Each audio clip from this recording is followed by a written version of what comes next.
जानवरों की तरह प्लांट्स को भी एक सही ट्रांसपोर्टेशन सिस्टम की जरूरत होती है।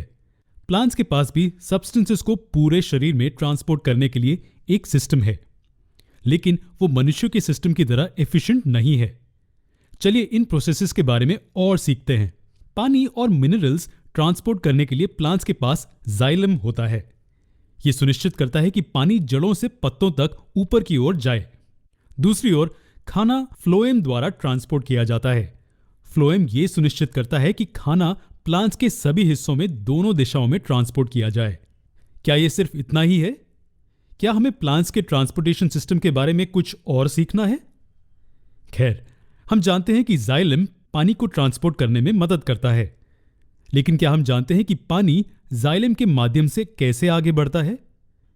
ग्रेविटी के खिलाफ जाइलम इतनी ऊंचाई पर पानी कैसे ट्रांसपोर्ट कर सकता है? हम इस वीडियो में इसी के बारे में सीखेंगे। चलिए इस प्रोसेस को आसान तरीके से समझते हैं। अगर हम जड़ों में जूम करें तो हम देखेंगे कि मिट्टी से घिरे सेल्स में मिनरल आयंस को लेने की टेंडेंसी होती है। अब ये जड़ों के अंदर और बाहर पानी के कॉन्सेंट्रेशन में फर्क पैदा करता है। इसलिए अंदर लोअर वाटर पोटेंशियल होता है और जड़ों के बाहर हायर वाटर पोटेंशियल होता है। तो अब आगे क्या? हम जानते हैं कि पानी में हायर वाटर पोटेंशियल से लोअर वाटर पोटेंशियल तक मूव करने की टेंडेंसी होती है।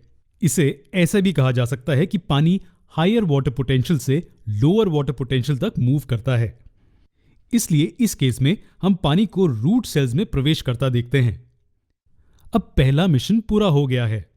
रूट सेल्स पानी को अपने अंदर प्रवेश करा सकते हैं, लेकिन अब अगला टास्क है पानी को प्लांट में मैक्सिमम ऊंचाई तक कैरी करने का, और इसे ग्रेविटी के खिलाफ काम करना होगा। तो ये कैसे मुमकिन है? खैर, वाटर पोटेंशियल का सेम प्रिंसिपल यहां एप्लीकेबल है। चलिए देखते हैं हमने क्या कहा था। हमने कहा था कि पानी हायर वाटर पोटेंशियल से लोअर वाटर पोटेंशियल तक मूव करता है। तो अगर हम इसे और आगे जूम करते हैं तो हम देख सकते हैं कि इन सेल्स को पानी मिल गया है, तो इसलिए इनमें हायर वाटर पोटेंशियल है। लेकिन पास के सेल में ये नहीं है, तो इसलिए इनमें लोअर वाटर पोटेंशियल है। इस वजह से पानी पास के सेल में मूव करता है और उसी तरह ये ऊपर की ओर ट्रैवल करता है। जरा रुकिए, अगर पानी वाटर पोटेंशियल में फर्क के कारण आगे बढ़ता है तो यहां चांसेस हैं कि ये पीछे की ओर भी मूव करे, क्योंकि अब पहले के भरे हुए सेल्स खाली हो गए हैं, है ना? नहीं, ऐसा नहीं होता है, क्योंकि जैसे ही पानी इस सेल को छोड़ देता है, ये मिट्टी से पानी प्रवेश करने के कारण फिर से भर जाता है और इसलिए पानी जड़ों द्वारा एब्जॉर्ब होता रहता है। पानी आगे बढ़ता रहता है और इसी कारण ये जाइलम के माध्यम से ऊपर तक पहुंच जाता है। क्या हम कह सकते हैं कि पानी जाइलम के माध्यम से वाटर पोटेंशियल में फर्क के कारण मूव करता है? जी बिल्कुल। और ये फिनोमिनन, जिसे जड़ों से प्रेशर के अंतर के कारण जाइलम में पानी बढ़ता है, इसे रूट प्रेशर कहा जा सकता है।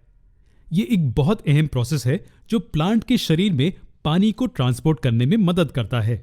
तो अब तक हम छोटे प्लांट्स के बारे में बात कर रहे थे, लेकिन विशाल पेड़ों के बारे में आपका क्या कहना है? खैर, इनमें ट्रांसपोर्टेशन सिस्टम अलग नहीं होगा, क्योंकि इन्हें भी फोटोसिंथेसिस के लिए पानी की जरूरत होती है। तो एग्जाम्पल के तौर पर हम कैलिफोर्निया के जायंट रेडवुड पेड़ों के बारे में बात करते हैं। ये बहुत लंबे होते हैं और उनकी औसतन ऊंचाई 300 फीट से भी ज्यादा होती है। ये काफी ऊंचे हुए है ना, लगभग 30 से 35 फ्लोर्स तक। क्या आपको लगता है कि इतनी ऊंचाई पर पानी ट्रांसपोर्ट करना रूट प्रेशर द्वारा काफी है? नहीं, ऐसा नहीं है। तो फिर ये सिस्टम कैसे काम करेगा? अगर ग्रेविटी के खिलाफ सब्सटेंसेस को ऊपर भेजना मुश्किल है, तो पेड़ ऊपर से पानी को खींचने के बारे में सोच सकते हैं, है ना? लेकिन पानी को इतने प्रेशर के साथ ऊपर कौन खींचता है? हमारे पास तो पेड़ों के ऊपर सिर्फ पत्ते होते हैं। तो क्या ये पत्ते करते हैं?